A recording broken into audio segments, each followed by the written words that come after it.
운전고 2학년 내신 담당하고 있고요.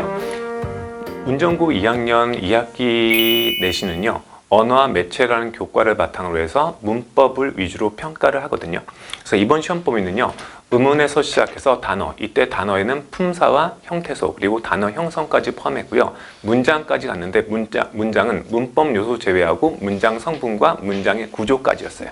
그렇기 때문에 이 문법 전반에 걸쳐서 평가를 하고자 하는데 보통 그 한 파트별로 평가를 하기 때문에 이번 시험 범위는 문법 영역 가운데 굉장히 많은 범위를 함께 평가했거든요.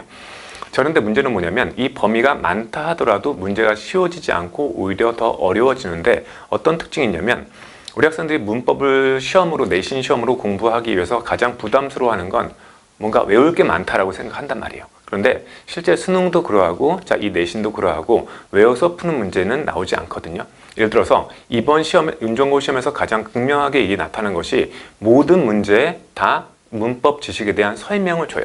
그래서 이 문제지를 좀 보시면 예를 들어서 4번, 5번 문제 같은 경우에 4번, 5번 문제에서는 뭘 줬냐면 의문의 특징에 대해서 설명을 했어요.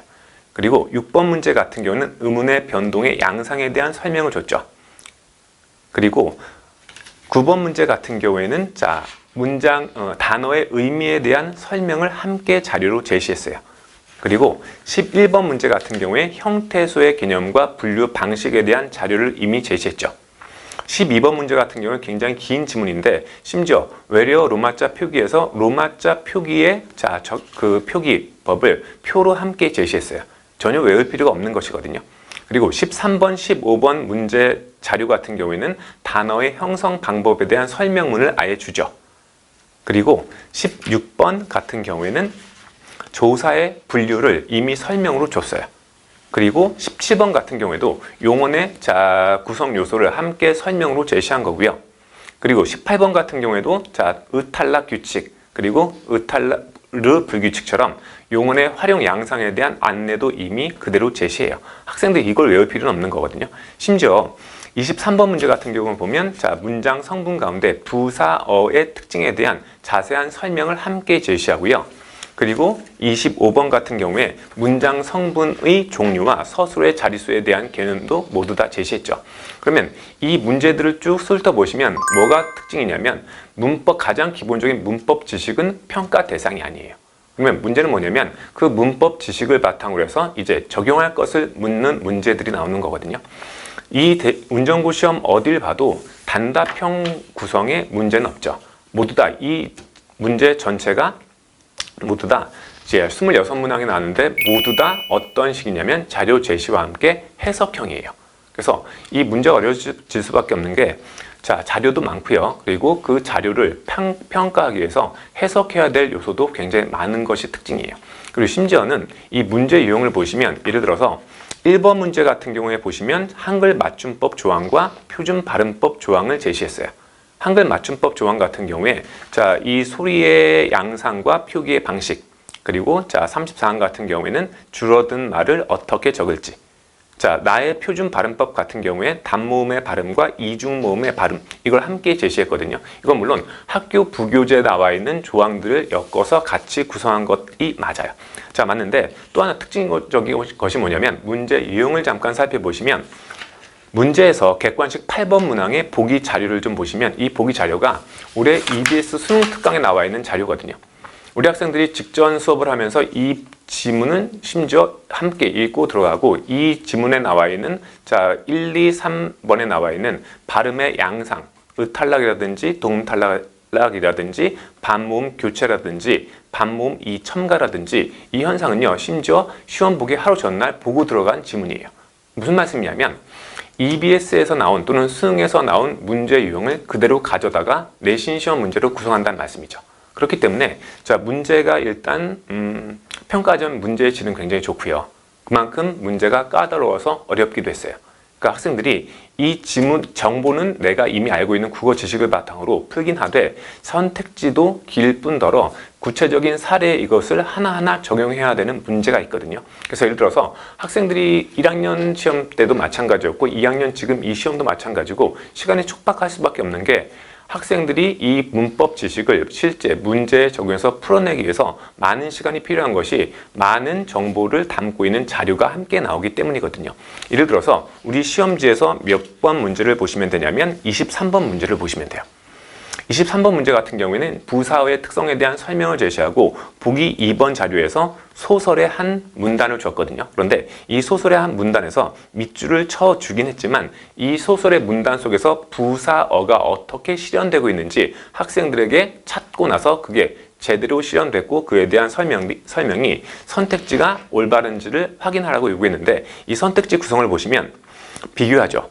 자, 지금 기역부터 키읔까지 여러 개의 부사어들이 함께 나왔는데 선택지 구성을 잘 보시면 1번 선지에서는 기역과 미음, 기역, 미음과 달리 니은은 이런 특징이 있다. 2번 선지는 디귿, 지읒은 모두 성분 부사어로 바로 뒤에 나오는 용어는 수식하는 역할을 하고 있다. 각각 부사어들의 특징과 아울러서 그들의 공통점이나 차이점을 함께 묻거든요. 그러니까 학생들 입장에서는 평가해야 할 요소가 많아지는 특징이 있는 거죠. 그러니까 이 선지를 읽기에도 시간이 오래 걸릴 뿐더러 이 선지의 적절성을 판단하는 것은 더 까다로운 경우가 돼요. 이런 선택지의 까다로운 구성과 변별력을 주는 방식은요, 18번 문제에서도 그대로 나타납니다. 18번 문제 같은 경우에 르 불규칙 또는 의 탈락 규칙 활용과 불규칙 활용을 함께 물어봤는데 우리 학생들이 예컨대 예로 주어져 있는 가 문장부터 바 문장까지에 나와 있는 이 예문들을 보면 어떤 불규칙인지는 확인이 돼요. 그런데 선택지를 구성할 때 기역, 니은, 디귿으로 유형화시킨 뒤에 그 유형 어디에 맞는지를 각각 채워 넣어줘야 하는 부담이 있고요. 그리고 곳곳에 함정이 있어요. 그렇기 때문에 이게 어려워질 수밖에 없는 것이시고요. 또 앞에 나와 있는 문제 가운데 몇 번을 보시면 되냐면 16번 문제를 보시면 돼요.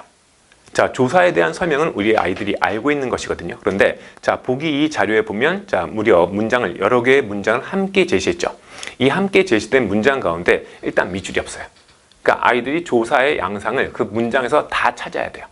이게 하나. 그리고 선택지에서 들어가서 또 그 적절성을 모두 다 함께 판단을 해줘야 돼요. 이렇게 선택지의 내용이 까다롭고 구체적이고 자세하기 때문에 문제를 푸는 데 있어서 시간이 촉박할 수밖에 없죠. 그래서 이 문제의 특성을 보시면 개별적인 문법 지식이 중요한 시험은 아니에요. 개별적인 문법 지식이 아니라 이 문법 지식은 기본적인 건 이미 문제에서 자료로 제시한단 말이에요. 수능에서도 마찬가지죠. 그런데 이 문법 지식을 바탕으로 해서 새로운 상황이나 새로운 자료에 이걸 적용해서 그 적절성을 판단하는 연습이 필요하기 때문에 학생들에게는 그것이 부담으로 올 수밖에 없어서 성적이 그렇게 잘 나오진 않는 거거든요. 물론 시간도 촉박하고요. 그렇다면 이 문법 시험은 앞으로 2학기 기말고사에서는 이것이 좀 더 심해져요. 왜냐면 2학기 시험의 범위는 일단 현대문법에서는 문법 요소일 거고요. 그리고 국어 역사일 텐데 이 국어 역사는 아이들이 1학년 때는 국어 역사 가운데 중세 국어를 위주로 공부하고 시험을 봤거든요. 그런데 2학년에서 배우고 있는 언어와 매체 시험에서는 국어의 역사 전체예요. 그러니까 고대 국어, 중세 국어, 근대 국어까지. 그리고 여기에 현대 국어의 특성과 관련져서 중세 국어나 근대 국어 그리고 현대 국어에까지 이어지는 특성을 함께 묻기 때문에 국어 역사를 그 시험 범위로 본다라고 하지만 실제로는 현대 국어의 특징과 아울러서 엮어봐야 되기 때문에 범위는 더 늘어난다고 보시면 돼요.